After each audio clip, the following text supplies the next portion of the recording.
via Crucis, e soprattutto ricordo bene che i giocatori, sapendo questo, gli Cardini, Gabriele Cardini, effettuato, palo, rete, bellissima punizione di Cardini, e al 22esimo il Trepenne è passato in vantaggio. Calcio di punizione magistrale dai 20 metri, palla che ha colpito il palo e si è insaccata dalla parte opposta. Ecco, vedete inquadrati i giocatori del Trepenne che stanno festeggiando l'autore del gol. Ecco la ripetizione, vedete la splendida punizione di Cardini e palla che termina in rete.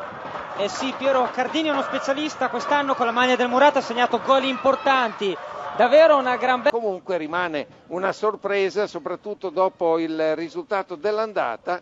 Attenzione, il tiro e rete! Gol incredibile, gol incredibile, Piero. Splendido davvero il numero 27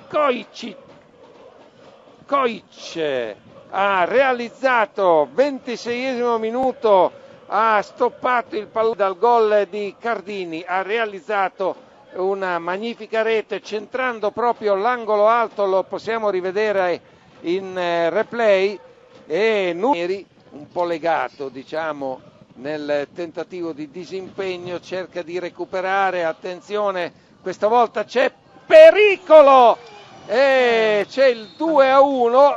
Abbiamo visto difesa del Trepenne non a posto sul disimpegno sbagliato. È una doppietta, Piero, perché segna ancora Koicic, sì, esatto, con la maglia numero 27, ce lo stanno facendo rivedere dalla regia di Maurizio Zannoni. Non lo so, non si vede se era un po' più avanti, però qui la difesa si è fatta prendere, la diagonale non è venuta molto bene. Bonini doveva stare più centrale perché era alto da vespe, direi. Da vespe che sembrano elicotteri, sì, tra l'altro. E abbiamo il nostro, attenzione, stupendo gol del numero 28, stupendo gol al mezz'ora. È uno dei migliori giocatori di cui dispone Petrovic. Ha preso proprio, ecco, rivediamo, sì, ancora un errore, quello che ha causato poi il gol nel primo tempo, e Stanojevic